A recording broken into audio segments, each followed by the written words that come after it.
Graça e paz. Pode se sentar, amado irmão. Já quero te convidar a abrir a Bíblia no Evangelho de João, capítulo 2. Evangelho de João, capítulo 2. Aqui na Igreja do Nazareno é sempre muito saudável, produtivo, maravilhoso esse momento onde a juventude, a JNI, separa alguns sábados para tratar de temas da nossa vida, temas atuais, temas do cotidiano de cada um de nós, à luz da palavra de Deus. Foi muito legal, no ano passado, tive a oportunidade de estar com vocês e nós falamos o que a Bíblia diz sobre fé inteligente. E hoje, nesse sábado, estamos iniciando então aqui, convite do pastor Fábio Mica, meu amado irmão, amigo querido, Hildo, viu Pedro ali, tenho tantos irmãos amados aqui. O que a Bíblia diz sobre especialistas do óbvio? Esse vai ser o nosso tema essa noite. O que a Bíblia diz sobre especialistas do óbvio? Para isso, vamos ler João, capítulo 2, a partir do verso 1. 3 dias depois, houve uma festa de casamento no povoado de Caná da Galileia. A mãe de Jesus estava ali e Jesus e seus discípulos também foram convidados para a celebração. Durante a festa, o vinho acabou e a mãe de Jesus lhe disse: eles não têm mais vinho. Mulher, isso não me diz respeito, respondeu Jesus. Minha hora ainda não chegou. Sua mãe, porém, disse aos empregados: façam tudo o que ele mandar. Havia ali perto 6 potes de pedra, usados na purificação cerimonial judaica. Cada um tinha capacidade entre 80 e 120 litros. Na tradução antiga, 2 ou 3 metretas, 80 a 120 litros. E Jesus disse aos empregados, aos serventes: encham os potes com água. Quando os potes estavam cheios, disse: agora tirem um pouco e levem ao mestre da cerimônia, ao mestre-sala. Os empregados seguiram suas instruções, e o mestre de cerimônias provou a água transformada em vinho, sem conhecer a sua procedência, embora os empregados, obviamente, soubessem. Então chamou o noivo.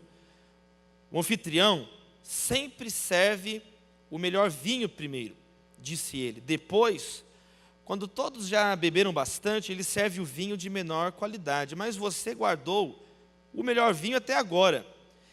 Esse sinal em Caná da Galileia foi o primeiro milagre que Jesus fez.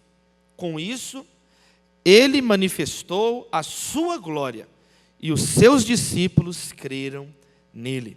Depois do casamento, foi a Cafarnaum, onde passou alguns dias com sua mãe, seus irmãos e seus discípulos. Que a palavra de Deus possa frutificar nas nossas vidas, em nome de Jesus. A igreja diz: amém. Muito produtivo estudarmos temas atuais à luz da Bíblia. O próprio Jesus nos deu essa recomendação. Ele disse assim que nós temos que estar atentos aos sinais dos tempos. Aprendermos como cristãos a discernirmos o momento que nós estamos vivendo. E eu quero falar sobre especialistas do óbvio, que é um assunto, é uma expressão muito usada hoje em dia na internet para se referir àquelas pessoas que são aguadas, aquelas pessoas que têm opiniões rasas e superficiais acerca de tudo. E nós somos chamados para sermos imitadores de Jesus, amém, queridos? Não portadores do óbvio, mas portadores das boas novas do Senhor Jesus. Eu quero então iniciar essa nossa reflexão essa noite, pontuando 3 aspectos, 3 características dos dias atuais que nos deixam atordoados.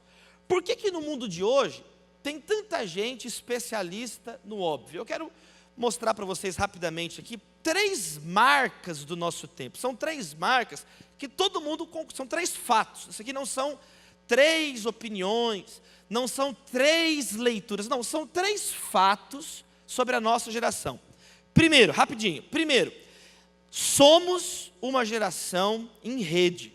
Isso não é mais uma teoria, isso, décadas atrás, era uma profecia, o mundo vai ser globalizado, o mundo estará em rede. Não, isso hoje é um fato, por causa da internet, por causa das redes sociais, por causa da facilidade para você viajar. Você pega um avião, aqui, mesmo em Campinas, em Viracopos, agora você viaja para o mundo todo baseado em Viracopos.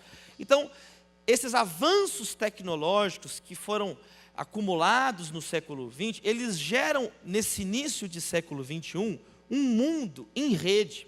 Um mundo, preste bem atenção, o mundo está conectado. Não significa que as pessoas estão em comunhão. Não significa que nós temos mais amigos do que antes. Não significa que nós sentimos menos solidão do que antes. Não é isso que eu estou dizendo. O que eu estou dizendo é que nós estamos mais conectados. Está todo mundo espionando mais a vida um do outro e se exibindo mais do que o outro. Então, isso é um fato. Então, em primeiro lugar, uma marca que nos deixa atordoados.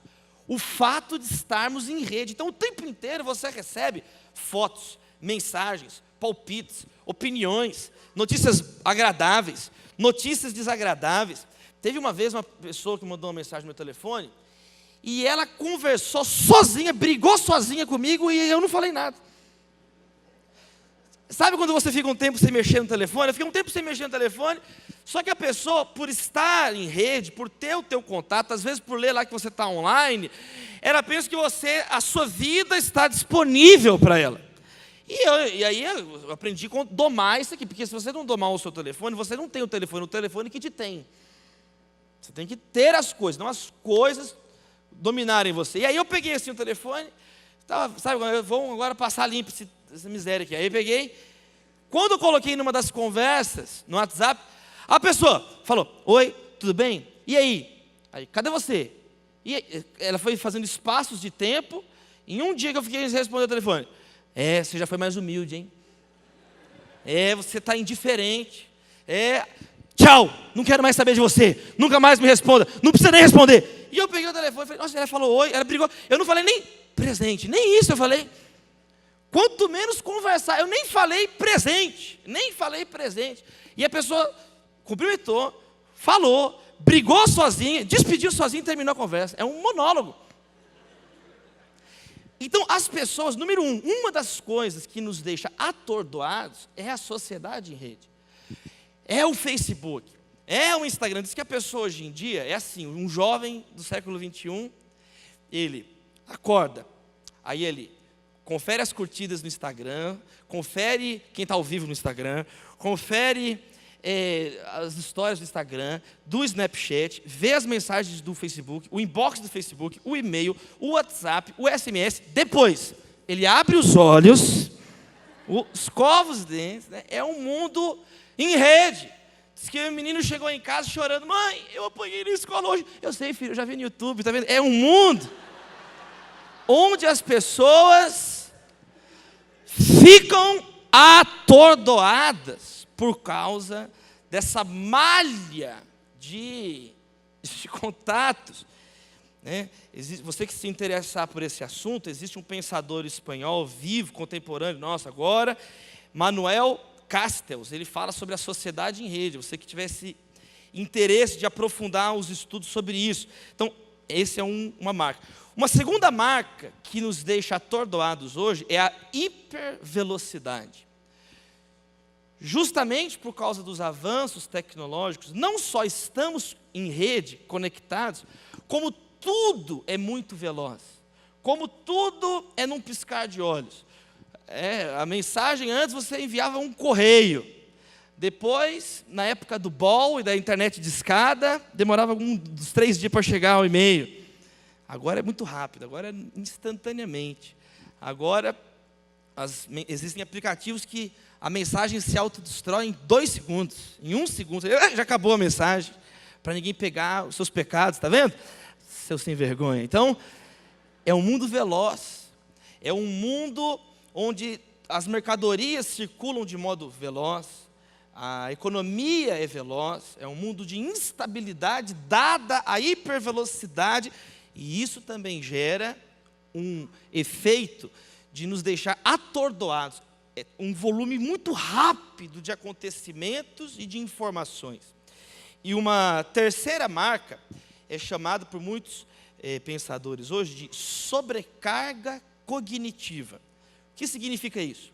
O nosso cérebro recebe um acúmulo não só de informações, mas o cérebro hoje, nós temos que tomar tantas decisões por dia, que isso é chamado de sobrecarga cognitiva. É uma sobrecarga. Por exemplo, você vai num supermercado,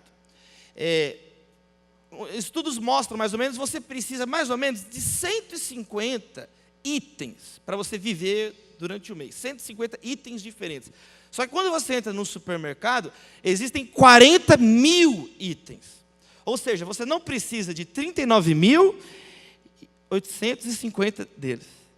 Então, o consumismo, o hiperconsumismo, você tem que tomar um monte de esse produto, ou aquele, esse preço, ou outro, mas meu amigo indicou esse, mas a minha amiga falou que esse blush vai derreter minha bochecha, mas eu não preciso tanta maquiagem porque meu rosto não é um livro de colorir, então eu vou pegar a principal. E você tem que estar na moda, e você tem que seguir a tendência, você tem que ver o YouTube. Então são 3 fatos sobre a nossa geração que nos deixam atordoados. Rede, velocidade, sobrecarga de decisões no nosso cérebro. Tudo isso vai gerando então essa geração de especialistas do óbvio. Como eu nunca vou ter tempo para fazer tudo o que eu quero, o que acontece? Muitas pessoas, é uma coisa até natural, você vai se tornando simplista demais. Quantos estão entendendo o que eu estou falando? Aí você fala, eu não vou ter tempo de ler isso tudo. Então pega essa opinião pronta. Eu não vou ter tempo de checar isso tudo mesmo, de ter discernimento. Eu vou confiar no que tal cronista, tal colunista, articulista, tal jornal, tal pessoa que eu confio disse, é isso que ele disse, eu concordo, eu vou seguir essa linha. Então as pessoas vão ficando com fadiga neuronal, preguiça de pensar, preguiça de checar os fatos, vão misturando o que é entretenimento com o que é coisa séria, vai dando uma preguiça, é tanta correria, tanta informação, tanta decisão, que na prática, todos nós, em certa medida, vamos nos tornando especialistas no óbvio. Nós vamos seguindo o fluxo. Quantos estão entendendo o que eu estou tentando dizer aqui? Na prática, nós vamos nos tornando mais do mesmo. Na prática, nós vamos pegando as opiniões prontas e nós vamos embotando os nossos sentidos, nós vamos ficando enferrujados, nós vamos pegando, porque se você parar para refletir em tudo, o que acontece? Você não vive a sua vida, você não vai estar com a sua família, não estará com os seus amigos. Então nós vamos tomando opções para que possamos de um modo pragmático viver. Queridos, e o que a Bíblia diz sobre isso? Você acredita que a Bíblia tem respostas para nós? A palavra de Deus é a verdade. Em tempos como esses, devemos nos lembrar que sempre existiram tempos como esses. As tecnologias mudam, alguns fatos mudam, mas o pecado permanece o mesmo, a nossa rebeldia contra Deus. E a solução continua sendo a mesma, a cruz de Jesus de Nazaré, o Evangelho de Jesus. Só que cabe a nós, nesse início do século 21, pessoas que amam o Senhor Jesus. Por isso que é tão importante essa série de mensagens, que você possa, durante essas semanas, né, pastor Fábio, participar, trazer um amigo, trazer um colega, para juntos conversarmos, orarmos, pedindo direção de Deus, amém, queridos? Para os desafios do tempo atual, porque a Bíblia, ela não é a palavra de homens, ela é a palavra de Deus. Eu quero mostrar então algumas lições que nós podemos extrair desse texto das bodas de Caná. Porque nesse texto das bodas de Caná, esse texto tão conhecido da Bíblia, Jesus, o Evangelho de João vai mostrar um dos ensinamentos centrais da nossa fé, que é o ensinamento da aliança com Jesus. Quantos querem ter uma aliança com Jesus? em tempos onde você não vai ter condições de decidir, de conferir tudo. Você não vai ter, é impossível. É impossível. Você precisa estar muito claro nas suas convicções. Por isso que nós temos que ter convicção da nossa aliança com a cruz de Jesus. Por isso que o casamento é esse símbolo tão poderoso para compreender a vida, é esse símbolo tão poderoso para compreender a fé cristã. A Bíblia começa em um casamento. A Bíblia começa com um casamento. Adão, o primeiro homem na narrativa de Gênesis, e Deus faz Adão dormir um sono muito pesado. Adão estava triste, ele olhou que todos os animais na criação tinham o seu parceiro, a sua parceira, e ele não encontrava, e ele ficava muito triste por causa disso, porque ele estava na seca, ele estava muito triste. Eu estava no Egito, né? Ele queria ir para a terra prometida, então ele ficou muito chateado, e aí Deus fez ele dormir, e aí a Bíblia fala que Deus arrancou do lado dele a costela, né? A costela é caracterizada por ter o osso e a carne juntos, né? O osso e a carne juntos. Então você fica roendo a costela, né? Igual um cachorrinho, quando você vai lá no Outback, você fica roendo a costela. Porque a costela ela é marcada pelo osso e a carne estarem juntos. Então e dessa costela, ele forma a mulher, o Senhor Deus. E como um pai traz a sua filha no altar de casamento, ele traz a mulher toda peladona para Adão. Eles estavam nus e não tinham vergonha, não tinha pecado, não tinha sem vergonhice, né? Tinha pureza, inocência. E Deus traz Eva, né? Ele traz a mulher. E aí quando Adão olhou para a mulher, qual foi a primeira coisa? O primeiro diálogo interpessoal da história. A primeira coisa que o homem disse quando ele viu a mulher, ele falou assim: é osso do meu osso, carne da minha carne. Foi um poema. Essa sim, por quê? Tirou da costela.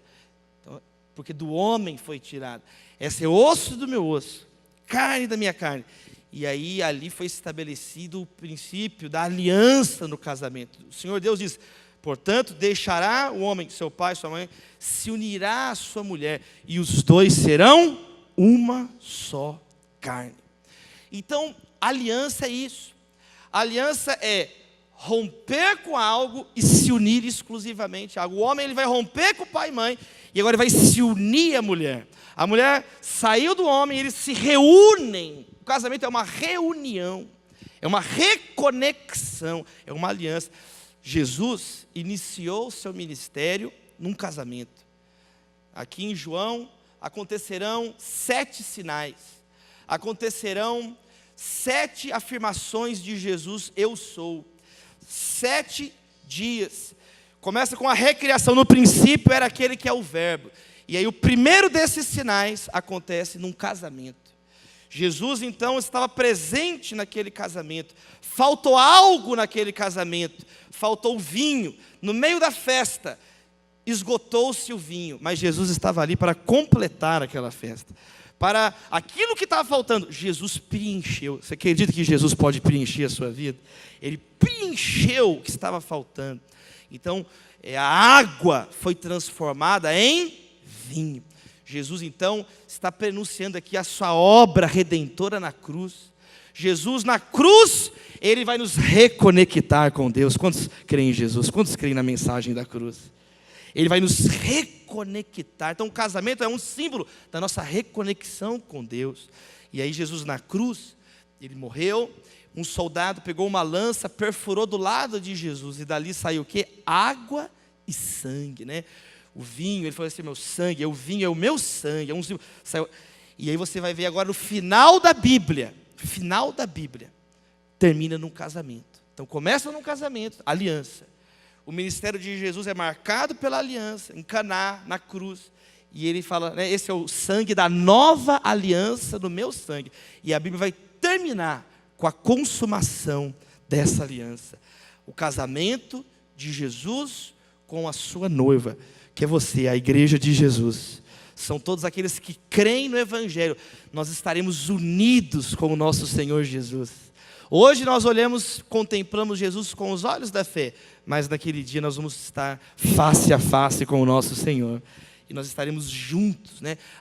A mulher foi formada com osso e carne do homem, mas a igreja, ela é formada com água, com sangue. São as 3 testemunhas: a água, o sangue e o Espírito. Você pode aplaudir o Senhor Jesus por essa mensagem tão maravilhosa, a aliança, o casamento, a reunião que nós temos com Jesus. E diante disso, colocamos então aqui características do nosso tempo, uma breve exposição sobre a aliança na Bíblia. Eu quero então agora caminhar aqui para a gente sair daqui então essa noite focados em não sermos pessoas diluídas, não sermos pessoas jovens atordoados. O seu chamado não é para ser um jovem atordoado.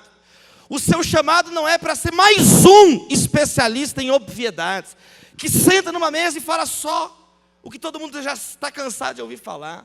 Senta para conversar na faculdade, abre a boca para despejar mais um monte de asneira. Não! Você foi chamado para ser diferente. Você faz parte da aliança. Você foi chamado para ter, sim, convicções. Não é errado ter convicções. Não é errado assumir convicções, assumir posturas e composturas diante da vida.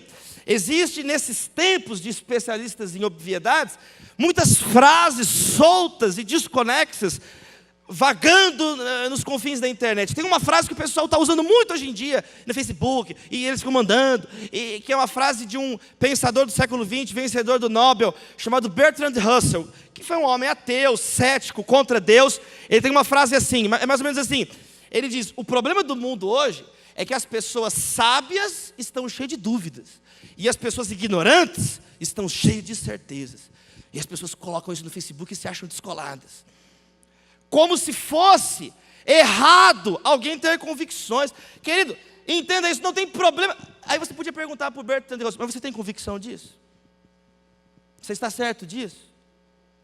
Queridos, isso é uma frasezinha de efeito, mas que não passa, meus irmãos, de uma análise com 1 segundo que você refletir sobre ela. Ela tem mais um efeito retórico do que um efeito na vida prática, do que substância real. Queridos, não tem problema você ter convicções. O problema é você pensar que você é invicto, porque invicto é só um, é Jesus. Invicto é só o Senhor Jesus.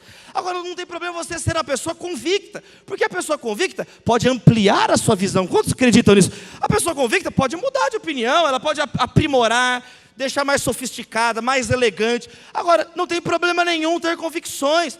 Você não pode se tornar uma pessoa diluída. Então, Jesus nos chama para uma aliança. E eu quero mostrar para vocês, então, 3 direcionamentos da aliança que nós temos com Cristo. Da aliança para o encontro que você tiver com alguém esse ano, não ser um encontro de mútua asneira. A vida tem um momento do entretenimento, tem um momento de brincar, tem um momento de você falar uma coisa engraçada, mas a vida é algo sério. Existem pessoas sendo decapitadas em presídios na nossa nação nesse momento. Existem pessoas morrendo de fome nesse momento. Existem pessoas sendo abusadas nesse momento. E onde está o povo que clama pelo nome de Jesus? Onde estão? Eu creio que eu estou diante de 7.000 que não se dobraram diante de Baal. Eu creio que estou diante de pessoas que vão entender o Evangelho e vão viver o Evangelho. Porque o Evangelho não é apenas mais uma informação. A boa nova não é mais uma informação legal, mais uma informação interessante. Não é, porque o Evangelho não é só uma explicação. O que o mundo está precisando não é de mais uma explicação, mais uma notícia. Não, o mundo está precisando de boa nova, de notícias vindas da eternidade, de notícias vindas do trono de Deus, de notícias vindas da cruz do Calvário. A maior notícia não será dada, ela já foi dada na cruz. Por isso que nós, como cristãos, como jovens, no meio desse vendaval, não podemos ser, como Paulo disse, meninos jogados de um lado para o outro por qualquer vento de doutrina.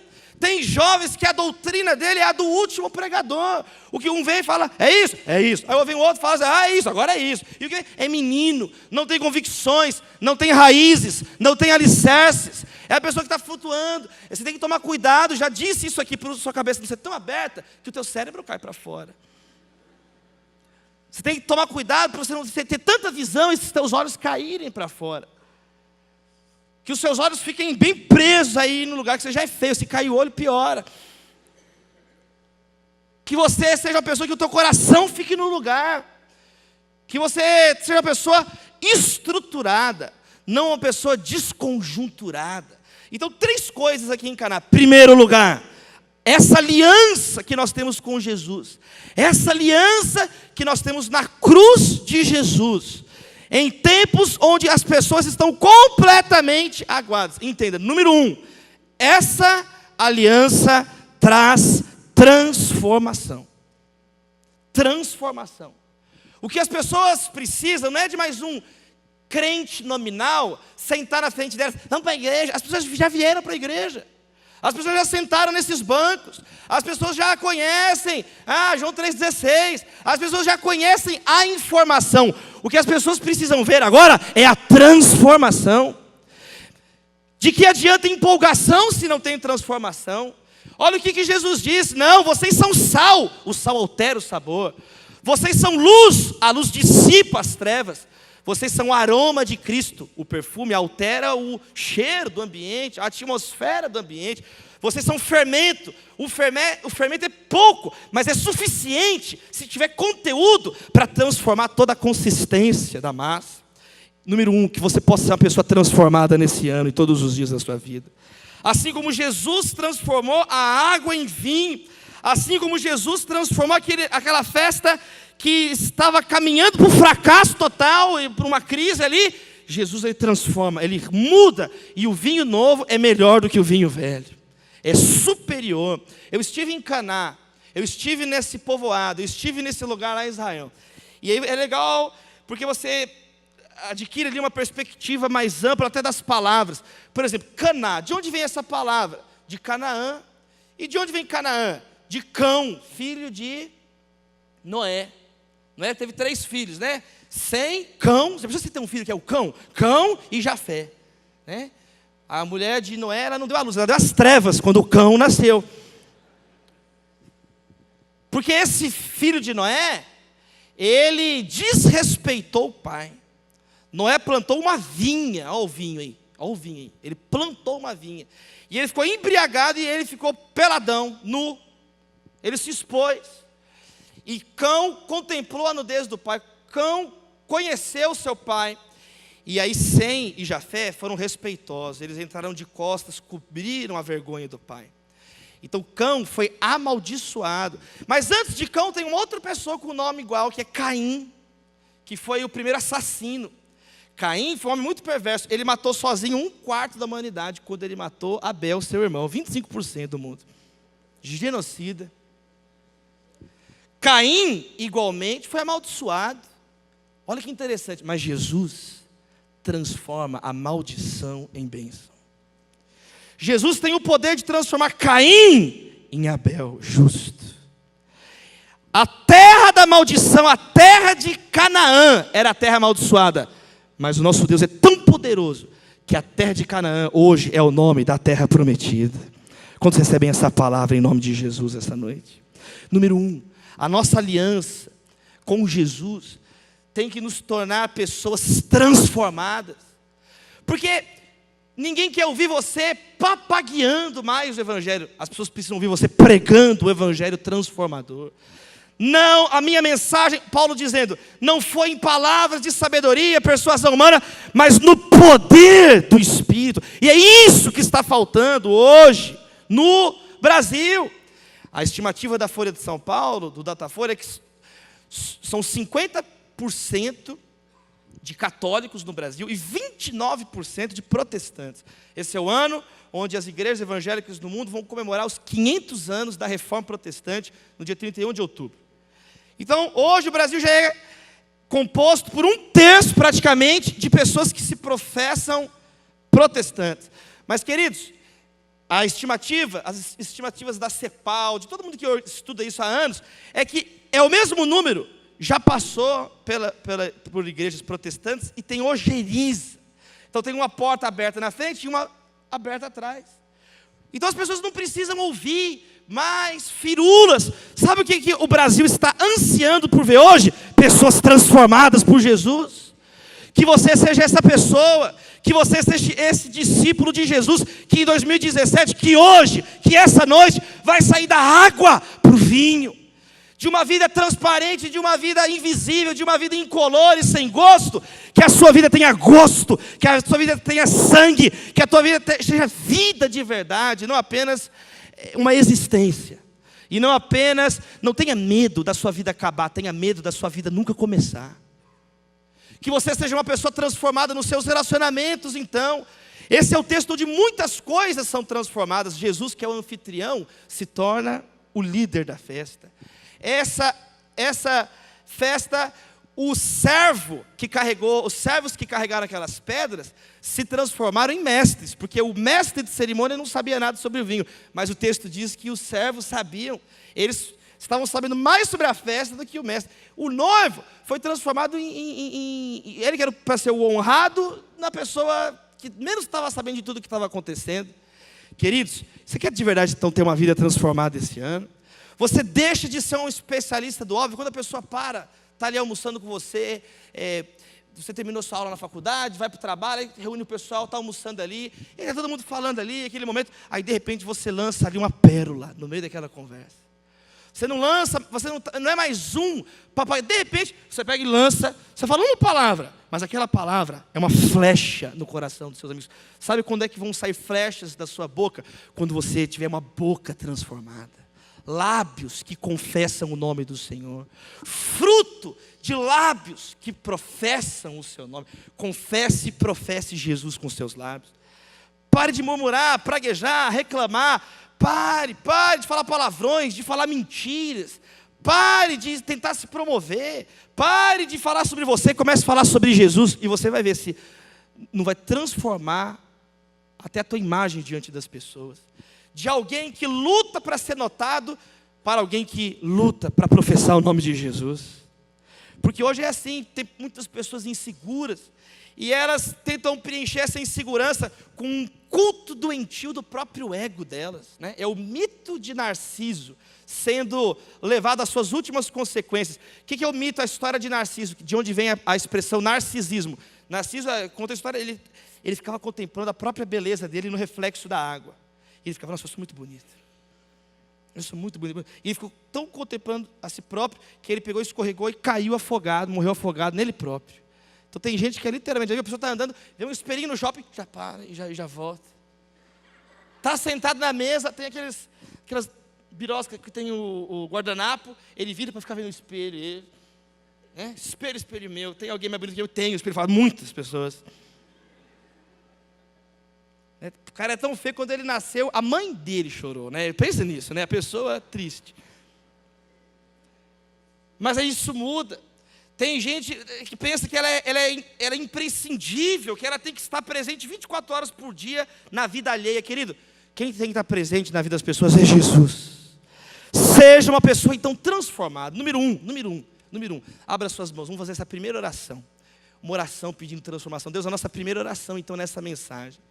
Para não sermos mais um especialista no óbvio, mas alguém que vai chegar diluído. Não, nós queremos ser transformados.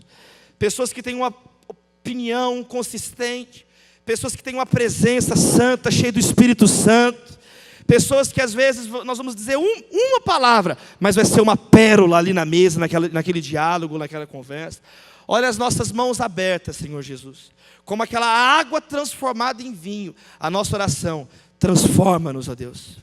Queremos ser feitos conforme a imagem de teu Filho Jesus, ó Pai. Como diz Romanos 8:29, queremos ser transformados conforme a imagem de Jesus. E a igreja diz, amém. Você pode aplaudir o Senhor Jesus por isso, querido. Aplauda o Senhor Jesus, diga glória a Deus.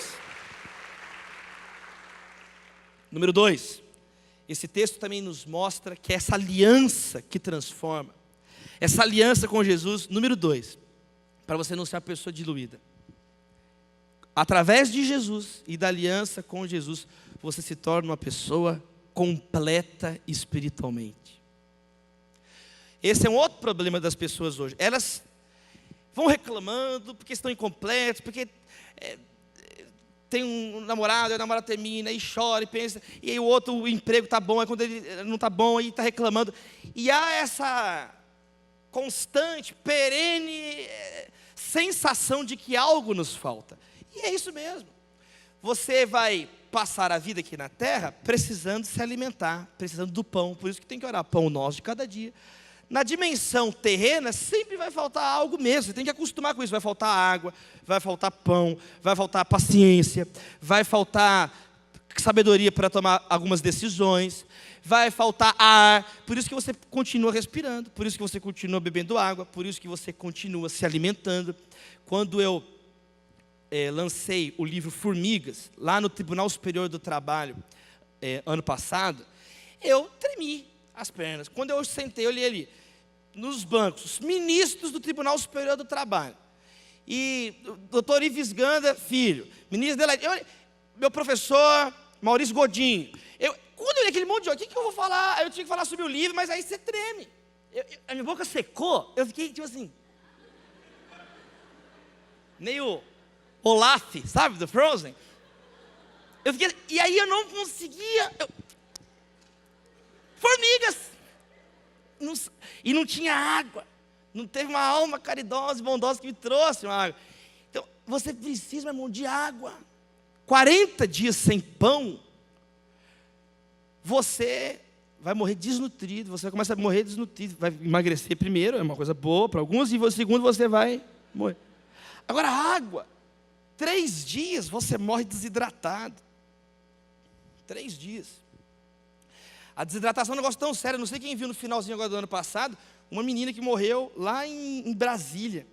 Foi fazer um bronzeamento artificial, ficou exposta na laje, o sol esturricou a menina, não jogaram água, não regaram a menina, não deram água para a menina saiu assim meio tonta, morreu no dia seguinte de parada cardiorrespiratório, parou de funcionar. Um dia depois, porque teve uma insolação e morreu de desidratação. Então, sem água você não consegue sequer falar. Se secar aqui a boca, você não consegue nem comunicar. 3 dias. E o oxigênio? Vamos, tampa o nariz aí, vamos lá. Só que não fica mais de 1 minuto, porque você pode até sobreviver mais de 1 minuto, mas aí o teu cérebro, sem o oxigênio, ele já começa a ser danificado, é muito sério. Olha a nossa limitação. Então, no plano natural, nós somos limitados. Mas no plano espiritual, você pode ser completo na cruz de Jesus. No plano espiritual. Agora, o que eu percebo? Tem jovens que às vezes estão na igreja, e eles têm. Então, você ter a insatisfação na terra é normal, é até saudável, que você vai mover-se, você vai procurar estudar, trabalhar, e isso é bom, essa é a vida, né? Provérbios diz que a fome impulsiona o trabalhador. Então é importante você trabalhar, Agora, tem pessoas que eu percebo muito claramente no gabinete pastoral, conversando com o jovem, ele tem uma insatisfação que não é essa insatisfação, é uma insatisfação existencial, espiritual. Ele está procurando algo que ele professa, a salvação em Jesus, mas ele demonstra com as atitudes que ele não conhece o Evangelho. Porque ele está procurando no trabalho um Deus, no reconhecimento humano, a salvação, em diplomas, preencher algo que só Jesus pode realizar na tua vida. Por isso que a Bíblia termina com um convite, não para beber água natural, mas um convite para beber a água espiritual. O Espírito e a noiva dizem, vem, e quem tem sede, venha e beba de graça da água da vida. Então o Evangelho nos completa. Esse casamento em Caná é um retrato disso. Como que Jesus completa as nossas vidas. Jesus presente na sua vida, Jesus presente no seu coração, mesmo às vezes quando falta, Jesus presente no casamento, faltou o vinho, mas aí ele veio com a presença dele que supre as nossas debilidades. Só que o que Jesus está fazendo aqui é mais do que dar sobrevida ao vinho no casamento. Ele está aqui nos ensinando princípios espirituais. Ele está mostrando que o vinho dele é o que vai nos completar eternamente na presença de Deus. É o vinho novo, é o sangue dele, que purifica os nossos pecados e que nos reconduz à sala do trono, nos reconduz à presença de Deus. Foi muito bonito ontem, quando o pastor Franklin Graham, filho do maior evangelista de todos os tempos, Billy Graham, ontem, o reverendo Franklin Graham fez a oração logo após Donald Trump prestar o juramento com a mão na Bíblia como 45º presidente dos Estados Unidos. Ele fez o discurso polêmico dele, que está sendo considerado agressivo e tal. Depois que ele fez aquele discurso, ele ficou quieto, incrível que pareça, Donald Trump ficou quieto, e Franklin Graham fez uma oração. Ele tinha 1 minuto, 3 bilhões de pessoas acompanhando ao vivo. 1 minuto que esse homem tinha para fazer uma oração. Fez oração primeiro um rabino, em segundo lugar o Franklin Graham, em terceiro lugar um cardeal da Igreja Católica. Em 1 minuto, o Franklin Graham leu Timóteo. Quando Paulo orienta o jovem pastor Timóteo, o que ele deveria fazer sobre oração aos que exercem autoridade. Em 1 minuto, para bilhões de pessoas que viram ao vivo e todos que estão vendo depois, ele leu isso aqui. Recomendo, 1 Timóteo 2, recomendo que sejam feitas petições, orações, intercessões e ações de graça em favor de todos, em favor dos reis e de todos que exercem autoridade, para que tenhamos uma vida pacífica, tranquila, caracterizada por devoção e dignidade. Isso é bom e agrada a Deus, nosso Salvador, cujo desejo é que todos sejam salvos e conheçam a verdade. Pois há um só Deus e um só mediador entre Deus e a humanidade, o homem Cristo Jesus. Ele deu sua vida para comprar a liberdade de todos. Em nome de Jesus, amém. Em 1 minuto, ele falou sobre a importância das autoridades, a importância da oração, quem é Jesus, quem é o Criador, quem é o Salvador, que Jesus é o único mediador entre Deus e os homens, e orou em nome de Jesus, amém. É por isso que Deus honra a família Graham até hoje. Porque se você colocar um Graham para falar, 1 segundo, ele vai falar, Jesus, acabou. É por isso que Billy Graham foi o conselheiro espiritual, está vivo, vai completar 99 anos de idade, né, se ele chegar no dia 7 de novembro desse ano, completou agora 98 anos de idade. É por isso que Billy Graham foi o conselheiro de todos os presidentes dos Estados Unidos, de Nixon até o Barack Obama. A primeira coisa que o Obama fez, em 2009, quando ele também fez a posse, quem orou na posse do Obama, eu ia falar pastor Obama, quem orou na posse do Barack Obama foi o pastor Rick Warren. São homens de Deus, são homens comprometidos com o Evangelho, são homens que entendem que o que completa é Jesus.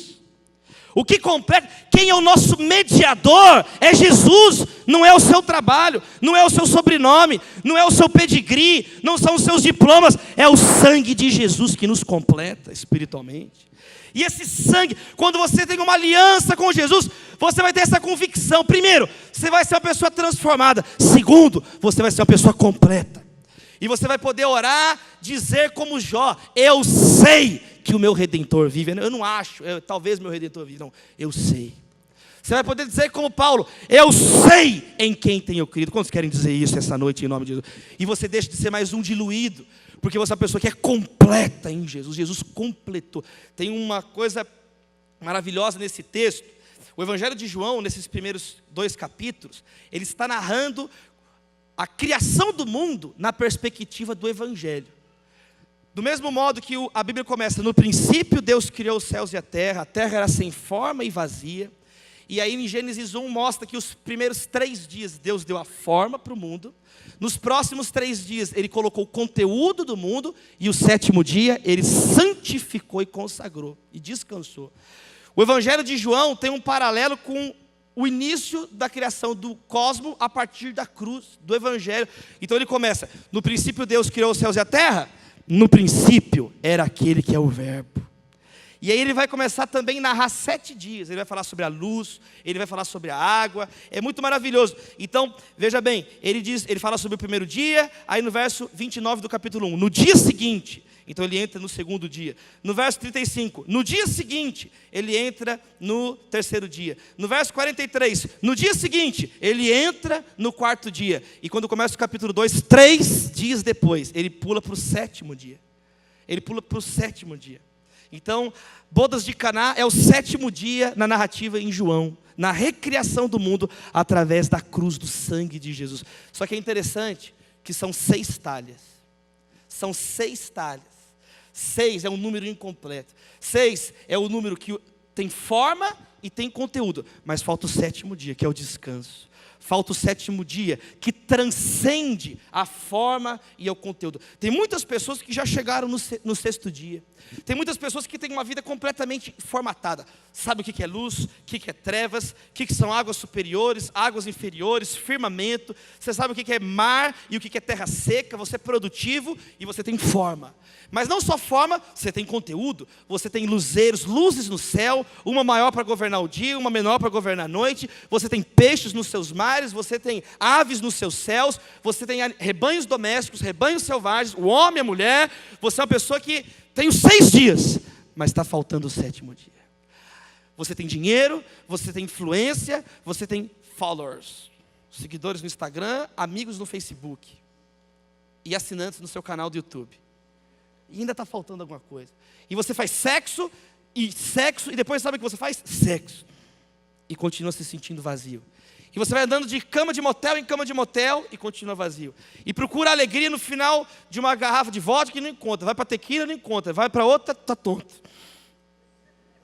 Quando volta, continua procurando no trabalho, no dinheiro, nas curtidas, na aclamação de homens e está incompleto. Você tem 6 dias. Você é como aquelas 6 talhas. Tem forma de pedra. Você é um cara pesado, barra pesado, não gordinho, é pesado assim, de uma pessoa com credibilidade. E você não está vazio, não. Você está cheio de água, você está inundado. Mas ainda falta descanso. Ainda não tem vida. Ainda você precisa chegar no 7º dia. Você precisa que essa água pesada, essas talhas pesadas, se transformem em talhas portadoras de alegria, de sangue, de vida. Jesus, meu irmão, é o nosso descanso. Jesus é o que completa. Ele é como se fosse o corpo de Jesus é a 7ª talha, portadora do sangue de Jesus. O vinho novo que está vindo sobre o Brasil, o vinho novo que está vindo sobre a sua vida essa noite. Eu creio, meus irmãos, que Jesus pode nos completar. Eu creio que nós vamos ser uma geração que vai reafirmar a nossa suficiência no sangue de Jesus. No sangue de Jesus é o nosso sábado. Jesus é o nosso shalom. Ele é a nossa paz. Ele é o portador do vinho novo. É o sangue dele que foi vertido na cruz por mim e por você. Abra suas mãos. A nossa segunda oração, Deus. Nós não queremos ser especialistas do óbvio. Nós não queremos ser pessoas eternamente incompletas. Nós queremos ser pessoas completas na cruz. Ó Deus, nós não queremos ser pessoas vazias que acham que a vida não tem problema nenhum, não. Queremos estar engajados, sim, preocupados, queremos estar atentos às demandas do nosso tempo, mas não queremos confundir isso com um vazio existencial, com uma crise existencial. Não queremos, ó Deus, que a falta do pão terreno nos confunda. Nós não queremos ouvir a voz do acusador. Nós não queremos confundir as coisas. Nós queremos sair da água para o vinho. Nós queremos chegar no 7º dia. Nós queremos Jesus completando a nossa festa, a nossa vida, com alegria santa, em nome de Jesus. Aplauda mais uma vez o nome dele. Aplauda mais uma vez o nome dele. Diga glória a Deus. Quem está feliz essa noite? Quem está feliz? Para encerrar, em terceiro lugar, sabe o que essa aliança traz? Direção para as nossas vidas. Se tem uma pessoa que está no controle de tudo, o nome dele é Jesus Cristo, meu irmão. E aqui nas bodas de Caná você vê que a mãe de Jesus tem um conhecimento, o discípulo tem outro, o noivo tem outro, o mestre tem outro, o servo tem outro, mas quem está no controle de tudo o tempo inteiro, direcionando, é Jesus Cristo. Quem tem uma aliança com Jesus tem direção. Então você não pode ser mais um jovem que vai chegar e não sabe de nada, não tem um conselho bíblico, não tem uma experiência com Deus. Que os seus encontros esse ano com seus amigos, seus primos, não sejam encontros estéreis, encontros vazios, ocos. Que cada encontro seu com alguém, as suas palavras possam semear vida na vida das pessoas, possam semear direção, possam semear luz e não trevas. Que as pessoas quando olharem, às vezes não é nem o que você vai falar, mas é o seu sorriso, é a sua postura diante do desafio, é o teu comportamento no meio de uma crise. A pessoa vai olhar para você e falar assim, tem algo diferente. É a luz de Cristo em você, é a luz de Jesus te direcionando, querido irmão. Então Jesus está te direcionando aqueles servos. É muito bonito aqui, servos. eles pegam as talhas, vão para lá, enchem com água, eles estão seguindo, eles estão obedecendo, eles estão seguindo o comando daquele que tem tudo sob controle, e de repente, o milagre aconteceu. Você às vezes está se sentindo assim, poxa, eu estou levando um peso para cá, eu estou levando um peso para lá, eu estou levando outro peso para lá, e você às vezes não faz sentido nenhum. Continue obedecendo Jesus, porque o que Jesus faz é acima e melhor do que a lógica humana. Por isso que o mestre fala assim, peraí, aqui na terra, ô noivo, não é assim não. Qual que é a lógica da terra? Primeiro é o vinho bom, depois dá o resto. É assim que a gente faz na terra. Mas no evangelho é diferente, depois é o vinho novo. O último é o primeiro, o maior é o menor. Bem-aventurado é o que chora.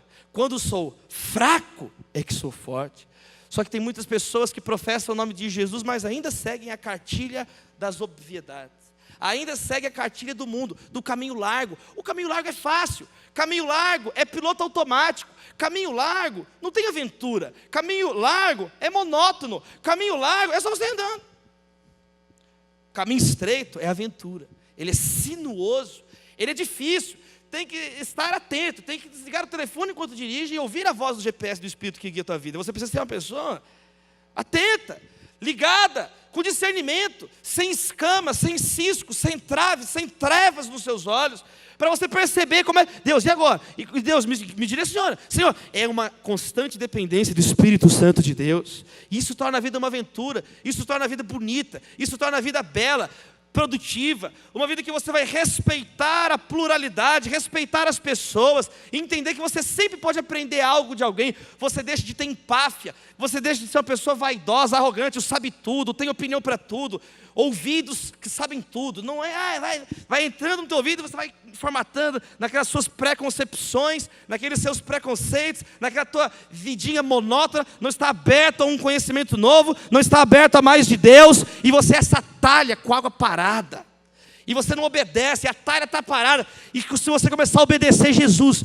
de repente surge vida nessa água, de repente tem o haja luz de Deus na sua vida, tem o haja firmamento de Deus na sua vida, porque a fé de Abraão é aquela fé, de acordo com Romanos capítulo 4, de que Deus pode trazer os mortos de volta à vida, e Deus pode criar vida a partir do nada. Essa é a nossa fé, que Deus pode usar coisas que já existem de um modo novo. Ele pode pegar a terra que já existe e criar o homem, soprando nele o sopro da vida.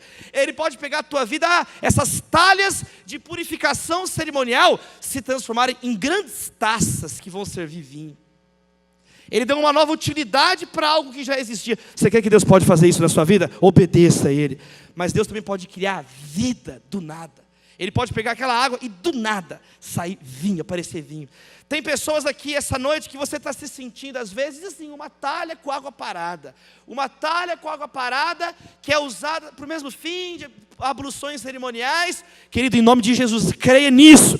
Deus, Ele pode trazer os mortos à vida. Deus pode pegar aí essa mesmice da tua rotina, essa vida tediosa que você leva, e Ele pode fazer algo novo se você crer, se você obedecer a Ele esse ano.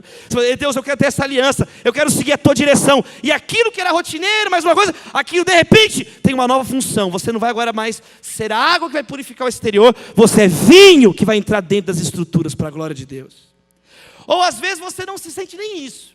Às vezes você está se sentindo uma pessoa tão fraca que você fala assim, eu não sou nem uma talha, nem água, eu não sou nada. Eu sou pura escuridão, eu sou abismo. Às vezes você sente, não, eu sou puro abismo, puro abismo, puro abismo. Mas o nosso Deus, Ele não só traz os mortos de volta à vida. Ele não só pode inovar criativamente aquilo que já existe. O nosso Deus é tão poderoso. Ele enviou Jesus. Jesus morreu na cruz, mas Jesus ressuscitou pelo poder do Espírito Santo. É o Deus que pode criar vida no abismo, vida do nada. Essa foi a oração de Jonas, quando ele diz, eu estou descendo à terra dos mortos. Mas da terra dos mortos, você às vezes fala assim, eu não sou nem terra, eu não sou nada, sou escuridão. Mas Deus vai dizer, haja luz. Receba essa palavra em nome do Senhor. Receba essa palavra no teu coração. Você deixa de ser um especialista do óbvio quando você começa a obedecer Jesus, seguir o comando de Jesus. Ele está te mandando para cá? Vai para cá. Ele está te mandando para lá? Vai para lá. E tenha sempre isso no teu coração. Nunca se esqueça disso, que para os discípulos de Jesus, porque e os seus discípulos creram nele. O objetivo desse milagre foi manifestar a glória de Deus. Sabe qual que é o objetivo de Deus para a tua vida esse ano? O mesmo objetivo de sempre. Manifestar através de você a glória dele. Manifestar através da aliança que ele tem com você a glória dele. Manifestar através do seu sucesso profissional a glória dele. Manifestar através do seu fracasso e prejuízo a glória dele. Porque Deus, ele manifesta a glória dele. Esse é o milagre, é quando Deus manifesta a glória dele. Você quer ser um milagre nas mãos de Deus? Você quer deixar então de ser um portador de coisas óbvias e ser um portador de milagres, um portador de respostas, deixar de ser um portador de água parada, um carregador de água parada, um carregador de coisas sem sentido, e se tornar, porque as talhas tinham que estar paradas, aquelas talhas eram para ficar no mesmo lugar, e agora as talhas estavam em movimento. Deus quer trazer um movimento do Espírito na tua vida. Você tem que tirar essas talhas pesadas do lugar. É o tempo da juventude cristã no Brasil. Aquelas pessoas que amam Jesus começarem a seguir, porque Jesus está em movimento. E os seus discípulos foram atrás dele. Está escrito. Termina dizendo que Jesus foi para Cafarnaum e os discípulos vão atrás de Jesus. Os discípulos estão em movimento. Os discípulos estão em movimento. E queridos, é um movimento junto com Jesus. Todo ide de Jesus para os discípulos não é um ide, é um vamos. Ide por todo mundo, mas ele diz assim: eu estarei convosco todos os dias. Se Jesus está te enviando para um lugar, vá. Se Jesus está mandando carregar, carregue, porque aí ele vai estar com você e é aí que o milagre vai acontecer, para a glória dele, para o nome dele ser exaltado. Eu quero encerrar dizendo isso aqui, que então abre a sua mão, a terceira oração. Deus, queremos direção. Não queremos ser pessoas óbvias que são constantemente, eternamente direcionadas, perdidas por qualquer vento de doutrina, indo de um lado para o outro. Não, queremos ser pessoas assentadas, vestidas em perfeito juízo, cheias do Espírito Santo. E quando estivermos em movimento, esse movimento é junto com Jesus, é debaixo do comando de Jesus. Nós oramos no nome dele, a igreja diz amém.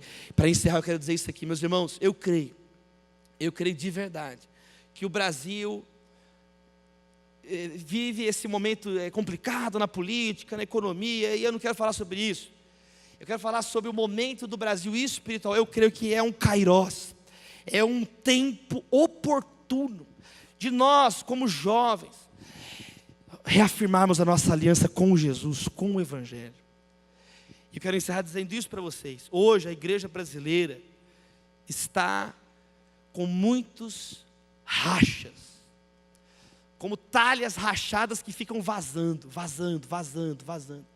Tem um racha teológico, tem pessoas que não sentam à mesa, porque há interpretações humanas, tanta interpretação, é tanta coisa, foi colocando tanta coisa por cima. Quantos estão entendendo o que eu estou falando? Foram colocando tantas coisas por cima, que os sofismas humanos, a má teologia, se tornou as doutrinas de homens. A Bíblia fala sobre a sã doutrina, mas a Bíblia também fala sobre doutrinas de demônios, doutrinas de fariseus, doutrinas de homens. Então, primeiro, tem um racha. As doutrinas de homens separam as pessoas da mesa de Jesus. Separam. Tem um segundo racha, que é um racha praxeológico. Tem pessoas que até concordam na doutrina, mas o modo de executar, de ser da igreja, é mais importante as opiniões de como é que tem que funcionar do que a mesa. E as pessoas ficam falando mal uma da outra porque não concordam. Até concorda com a doutrina, mas não concorda. Quando estão entendendo o que eu estou falando. Tem um terceiro racha, geracional. Tem líderes mais velhos inseguros que ficam castrando e perseguindo líderes mais novos. Sabe quem que oprime as gerações novas na Bíblia? Satanás. A serpente rasteja sobre o próprio ventre. A serpente oprime a geração que está vindo. O útero de Maria foi protegido. O útero de Deus, ele vai direcionando José e Maria para fugir das matanças de Herodes. O faraó mandou matar as crianças.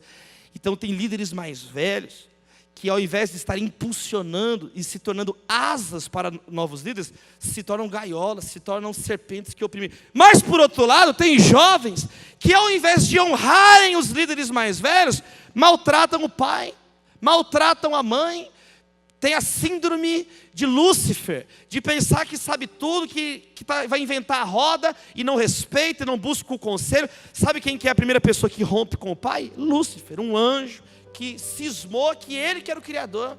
Por isso que ele é o pai da mentira, ele é o primeiro esquizofrênico da história. Ele acreditava ele falou, não, eu posso ser maior. É uma impossibilidade você ser maior que Deus. Do mesmo modo que é uma impossibilidade você ser pai do seu pai. É uma impossibilidade. Eu sou pai do meu pai. Não, você não é pai do seu pai, você é filho do seu pai. Porque por isso que ele é pai, você é filho. Você não pode ser pai do seu pai. Eu sou bisavô do meu pai. Não, você não pode ser. Você é filho e bisneto do seu bisavô. Neto do seu... É assim que funciona. Só que Lúcifer falou assim, eu sou pai de Deus. Eu quero ser maior que Deus. Eu quero ser antes de Deus. É impossível. E ele acredita nisso. E ele fica dizendo, e ele fica tentando a você acreditar nisso. Você romper com Deus, romper com os pais, romper com aqueles que deram sangue para estarmos aqui hoje. Por isso que nós temos que louvar a Deus por homens de Deus. O ano passado, muitos dos pioneiros de homens que entraram em áreas novas no Brasil, na teologia, fundando seminários, esses homens estão sendo recolhidos pelo Senhor. Pastor Russell Shedd, reverendo Elben Len César. Eu estive com o reverendo Elben, ele foi fundador da editora Ultimato, da revista Ultimato, um dos pioneiros do movimento de missões universitárias no Brasil. Eu visitei a casa dele, tive um tempo com ele, lá em Viçosa, dentro da Universidade Federal de Lavras. Ele mora lá desde antes de existir a universidade. Quando montaram a universidade, não iam tirar ele de lá. Então a sede é lá dentro da universidade. Tem o CEM, Centro Evangélico de Missões. E eu tive com aquele homem, quase caí aqui, teve aquele homem lá, reverendo Elben César, e ele me entregou esse panfleto. Olha só o panfleto que ele escreveu. Eu quero ler isso aqui para a gente orar. Olha que bonito. O idoso na antessala da glória. E ele falando, olha as reflexões de um homem de Deus na chegada do inverno da vida. Está vendo? Olha aqui. Ele falou assim, por que Paulo afirma com toda segurança, para mim o morrer é lucro? Por que Estevão, pouco antes de morrer, exclama, estou vendo o céu aberto e o Filho do Homem em pé ao lado direito de Deus? Por que Lutero, na hora de sua morte, repete várias vezes a mesma oração de Jesus? Pai, em tuas mãos entrego o meu espírito. Porque Teresa, a santa católica que nasceu 6 anos depois de Calvino, disse com absoluta certeza, quero ver a Deus e para vê-lo preciso morrer. A resposta é muito simples. Os idosos que ainda em vida uniram-se a Cristo pela fé, muito certamente estão na antessala da glória. Quando eles morrem, não vão deixar de existir, nem vão cair em profundo sono até o dia da ressurreição. Também não vão reencarnar em outros corpos, nem serão lançados em algum purgatório ou nas profundezas do inferno. Jesus não estava brincando com o ladrão da cruz, que se arrependeu e colocou a sua esperança nele, quando lhe garantiu, pode ter certeza que hoje estará comigo no paraíso. E ele vai dizer assim, porque aparentemente o idoso está mais próximo da morte, ele encontra-se privilegiadamente na antessala da glória.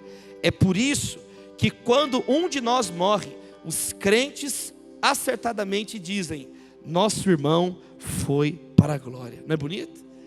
São reflexões de um homem cheio de Jesus, de um homem que teve uma vida de devoção a Deus, plantando igrejas, enviando missionários, organizando editoras. Então aí tem jovens que chegam agora e pensam que estão inventando o cristianismo, não respeitam, não tem honra. Jesus falou assim, em memória de mim. A igreja tem que ter memória, a igreja tem que ter a memória a partir da cruz. Quantos recebem essa palavra? Então, esses rachas teológicos, praxeológicos, geracionais, existem rachas que não tem nem sentido. Existem rachas na igreja hoje brasileira, rachas pessoais, a pessoa não lembra nem porque brigou com a outra, mas brigou, continua brigado. E aí a igreja se torna, na linguagem do povo comum, farinha do mesmo saco, tão corruptas quanto esquemas de corrupção, tão inúteis como ideologias inúteis, tão igual como tudo igual, quando não era para ser assim. Quando nosso chamado é para sermos luz do mundo, Quando o seu chamado é para ser perfume, ser uma carta viva de Deus, ser o embaixador de Cristo onde você estiver, abra assim suas mãos. Eu estou escrevendo uma série de artigos, Pequenos Cristos. Vou publicar logo nas mídias, vou publicar sobre a palavra cristão, que significa pequeno Cristo. Senhor Jesus, levante pequenos Cristos, cristãos, seguidores de Jesus, portadores de Jesus. Não queremos ser mais um jovem, mais um grupo de jovens, portadores do mesmo. De mãos abertas, ó Pai, humildemente oramos e clamamos. Queremos ser diferentes, queremos ser transformados da água para o vinho, queremos ser completos, queremos ser obedientes à Tua direção, queremos ter uma aliança com o Senhor. Que a nossa presença faça diferença na nossa casa, na nossa família. Não porque nós somos melhores, não porque nós temos alguma coisa de nós mesmos, não, mas porque a Tua presença repousa sobre cada um de nós. Porque o Teu Espírito Santo está moldando o nosso pensamento, a nossa visão, as nossas atitudes. Porque a nossa vida Deus, nós não queremos estar pautados, ó Pai, no nosso entendimento, mas no entendimento do alto, no entendimento do Senhor. Querido, eu te convido a se colocar em pé agora no seu lugar. Por um minuto apenas, vamos dar as mãos uns para os outros, fechar os corredores, 1 minuto de oração uns pelos outros. Porque a nossa aliança é no sangue de Jesus. Pode dizer amém? Você pode dizer amém? Ergue a mão do seu irmão, ergue a mão do seu irmão. Eu vou puxar aqui, você pode cantar comigo aquela velha canção que diz assim, cante comigo. Deus está aqui, aleluia, tão certo como aqui, Espírito, tão certo como a manhã que se levanta, tão certo como eu te falo e podes me ouvir. Cante bem forte, Deus está em nós, cante. Deus está em nós, aleluia. Tão certo como aqui, Espírito, tão certo como amanhã que se levanta, tão certo como eu te falo e podes me ouvir. Diga bem forte, Deus está em ti. Diz para o seu irmão, Deus está em ti, aleluia. Tão certo como aqui eu respiro, tão certo como amanhã que se levanta, tão certo como eu te falo e podes me ouvir. E bem forte para encerrar, Deus está aqui, cante. Deus está aqui, aleluia. Tão certo como aqui eu respiro, tão certo como amanhã que se levanta, tão certo como eu te falo e podes me ouvir. Faça agora uma oração pelo teu irmão. Em tempos de tanto individualismo, 1 segundo, faz uma oração pelo teu irmão. Em tempos onde as pessoas são tão ensimesmadas, faz uma oração pelo teu irmão. Você tem costume de gritar a tua dor, grite a dor do teu irmão agora. Grite a dor da família que está representada aí do teu lado esquerdo e direito. 1 minuto de oração, Deus. Nós queremos clamar uns pelos outros, ó Deus. Nós queremos ser diferentes, como Jesus nos ensinou. Que a nossa presença num lugar faça diferença para a Tua glória. Não é para o nosso nome aparecer, é para o nome de Jesus aparecer. É para o nome de Jesus ser exaltado. Nós oramos por cada lar aqui representado, por cada jovem, cada filho, cada irmão, cada primo, cada pai, mãe, marido, mulher. Oramos pelas famílias da igreja do Nazareno, por cada família dos visitantes, de pessoas que estão aqui. Abençoa, Pai, os nossos lares, ó Deus. Olha, aqueles que estão entrando nesse ano, ó Pai, perdidos, sem rumo, continuando automaticamente, como se a vida fosse uma mera existência mecânica, rotineira. Deus, queremos a água em vinho, queremos o teu sangue, queremos alegria, queremos significado, propósito.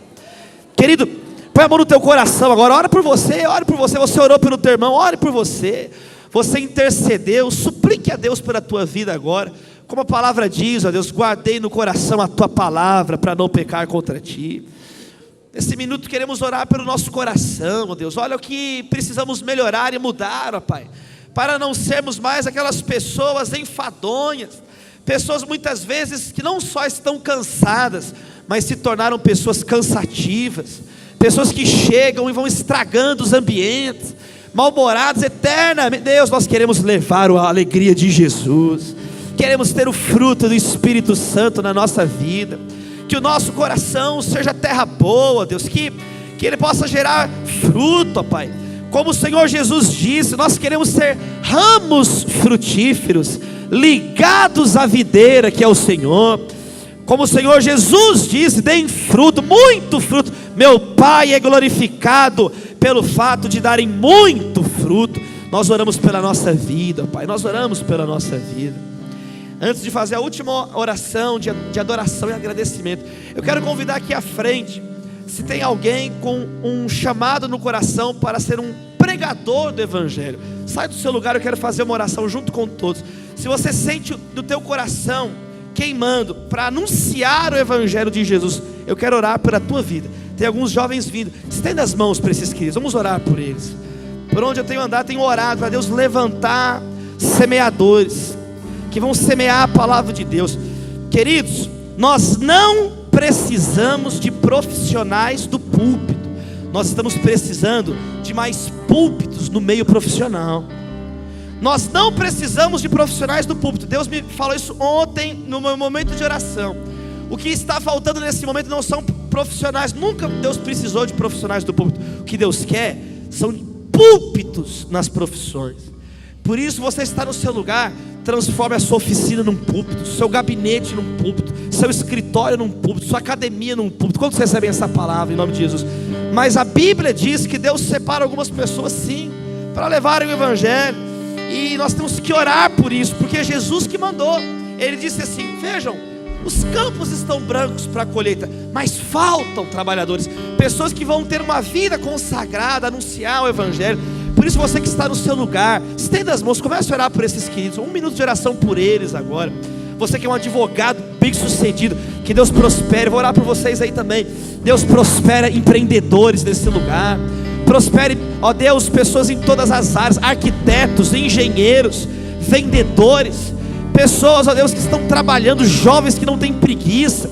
Deus abençoe essas vidas, que eles possam levar a mensagem de Jesus com a conduta lisa, profissional, honesta, íntegra. Abençoe cada um, prospera os teus filhos, ó Deus. Mas agora em especial oramos por esses queridos aqui no altar, pessoas, ó Deus, que estão aqui derramando lágrimas, derramando seus corações. Abençoe eles também, com o sustento financeiro, com a direção espiritual. Precisamos de pessoas anunciando o Evangelho nas esferas culturais, cívicas, científicas. Ó Deus, levanta jovens aqui, ó Deus, para se envolverem com a Associação Brasileira de Cristãos na Ciência. Levanta jovens aqui, ó Deus, para as melhores universidades, para a USP, para a Unicamp, para cada uma das faculdades, Mackenzie, em todo o Brasil. Precisamos de jovens comprometidos com o Evangelho, como Daniel era comprometido com Deus, era o terceiro mais importante na Babilônia, como José era o segundo mais importante no reino do Egito, como o rei Davi, que se tornou mais importante em Israel. Precisamos de homens e mulheres capazes, competentes, mulheres como Esther, que usarão a sua influência para a glória de Deus, para o bem das pessoas, para a promoção do amor, das coisas justas, das coisas que agradam a Deus. Levanta pregadores, dá direção para cada um, ó Deus. Ó Pai, como ouvirão se não há quem pregue? Como pregarão se não forem enviados? Por isso nós oramos nesse momento por esses queridos, ó Deus, para que sejam enviados para anunciar o Evangelho. E para encerrar, ergue as suas mãos e só agradeça. Todos, vamos agradecer, um minuto de gratidão agora. É muito legal você adorar a Deus com o seu corpo. É muito legal você adorar a Deus com as suas palavras. É muito legal você adorar a Deus com o seu coração. Amar a Deus de todo o coração, alma, entendimento e forças. Por isso adore a Deus agora. Fale aí uma frase de amor ao Senhor. Deus, nós te agradecemos. Muito obrigado a Deus por essa noite. Muito obrigado a Deus pela igreja do Nazareno Central, pastor Fábio Mica, pastor Hildo Félix, pastor Aguiar Valvassouras, toda a equipe, cada um, ó Deus, os ministros, os diáconos, os servos, te agradecemos. Obrigado porque temos amigos, ó Deus. Obrigado porque temos família, porque temos amigos mais chegados que irmão. Obrigado porque estamos aqui protegidos, guardados essa noite. Ebenezer, até aqui nos ajudou o Senhor. Obrigado a Deus porque o Senhor tem nos dado uma compreensão, ó Deus, do momento que estamos vivendo, não da nossa cabeça, mas da Tua palavra. Que sejam semanas abençoadas, que sejam, ó Deus, sábados edificantes. Queremos te agradecer por essa série de mensagens, o que a Bíblia diz. Te louvamos pela Tua palavra, te louvamos pela Tua palavra que traz respostas. Te louvamos, ó Deus, pelos tradutores. Te louvamos pela sociedade bíblica. Temos tantos motivos para agradecer, mas nesse momento queremos te louvar pela cruz de Jesus. A cruz que nos transforma, a cruz que nos direciona, a cruz que nos completa. Nós te louvamos e oramos em nome de Jesus. E todos dizem amém e amém. Meu Espírito enche esse lugar com Tua glória, Senhor. Sopra o Teu Espírito, enche esse lugar com Tua glória. Antes de nós continuarmos aqui, eu queria fazer uma oração. Que nós entrássemos no mundo espiritual nesse momento onde você está, para a gente orar, para que Deus quebre toda a competição, toda a rivalidade, todo o desentendimento, tudo que o diabo semeou aqui no meio da sua igreja, começando daqui e entre outras. Nós iremos clamar pelas igrejas do Senhor, onde o Senhor possa realmente trazer perdão, que o amor venha fazer, que nós possamos não deixar nossas talhas paradas, mas que nós venhamos colocar em movimento. E movimento é isso, é fazer aquilo que Deus chamou para fazer. Eu quero que você feche os seus olhos agora e que você clame ao Senhor. Nós vamos orar juntos, para que tudo aquilo que o diabo conseguiu semear dentro da teologia, dentro de tantas outras coisas, que sejam quebradas em nome de Jesus. E nós, que não somos os especialistas do óbvio, iremos sim ser usados para transformar lugares onde nós estivermos e trazer a mensagem do Evangelho. Nós não diremos mais o que teólogos somente diz, o que as pessoas disseram. Nós diremos às pessoas o que o Jesus disse. Isso transformará, isso mudará, isso trará perdão, graça, cura. Deus trará força para a gente conseguir, encorajamento, inspiração para continuarmos. Feche seus olhos. Pai, nós nos colocamos diante de Ti, te louvamos pela Sua palavra. Espírito Santo, sopra nesse lugar.